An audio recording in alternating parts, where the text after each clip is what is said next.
मीरपुर नाम के शहर में तेजस अपनी पत्नी नीरू के साथ रहता था। पति पत्नी दोनों ही नौकरी करते थे। एक दिन तेजस गांव अपनी माँ के पास फोन करता है। हेलो, प्रणाम माँ। जीते रहो माँ, तुम दादी बनने वाली हो हैं? अरे वाह, ठीक है बेटा, मैं कल ही आती हूँ। जब माँ जी शहर पहुंची तो बेटी बहू ने बहुत अच्छे से स्वागत किया। लीजिए माँ जी, चाय। अरे गर्मा गर्म पकोड़े ले आओ माँ के लिए। नीरू रसोई में गई और 2 मिनट में ही पकोड़े ले आई। जी ये लीजिए। बहू, जादू से बनाए हैं क्या? अभी तो रसोई में गई थी। यमी।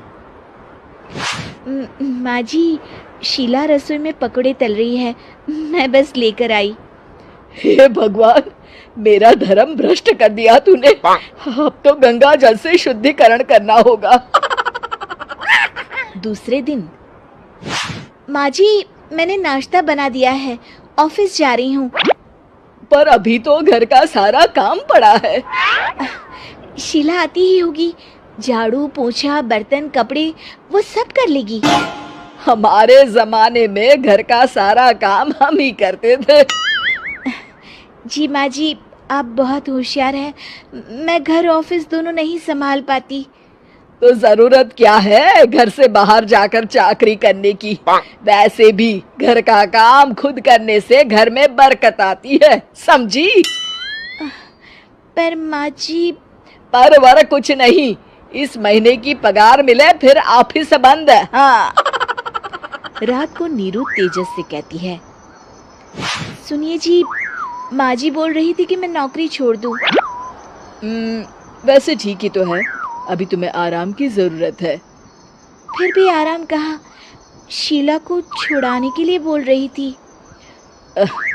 तो अब 24 घंटे में इतना काम तो कर ही सकती हो। पर जॉब पसंद है मुझे, घर पर मन नहीं लगेगा। अगले दिन जब दोनों ऑफिस के लिए निकल रहे थे, मेरी तो कोई कीमत ही नहीं है इस घर में।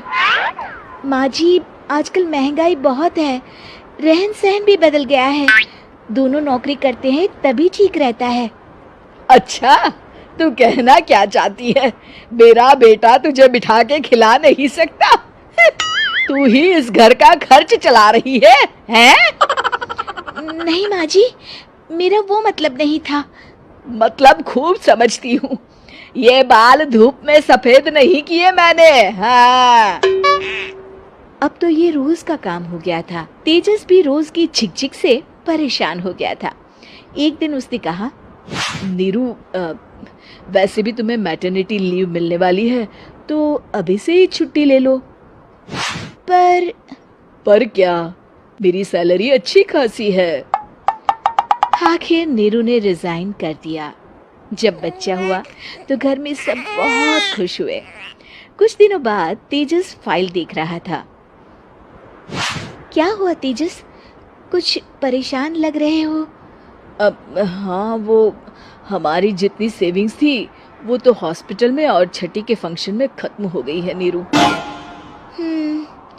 और अभी वैसे मंदी चल रही है तो मैं बोल रही थी कल मुन्ना को हेपेटाइटिस का टीका लगवाना है। नीरू, क्या पोस्टपोन नहीं कर सकते? नहीं जी, बिल्कुल नहीं। अब तेजस को समझ में आ रहा था कि उससे गलती हुई है। पैसों की कमी का असर घर के माहौल पर भी पड़ रहा था। अगले दिन, बेटा मेरा चश्मा और ये दवाइयाँ ले आना, पर्चा देते हुए माँ जी ने कहा। जी। तेजस, मुन्ना के लिए दूध का डिब्बा और डायपर भी ले आना, और ये किराने के सामान की लिस्ट है, इसे भी लाना है। तेजस गुस्से में लिस्ट मरोड़कर फेंकता है और चिल्लाता है, पैसे क्या पेड़ पर उगते हैं? ये ले आना, वो ले आना। अरे, पर ये जरूरत का सामान ही है। वो गुस्से में बिना कुछ कहे ऑफिस चला गया। अरे लंच तो ले जाइए।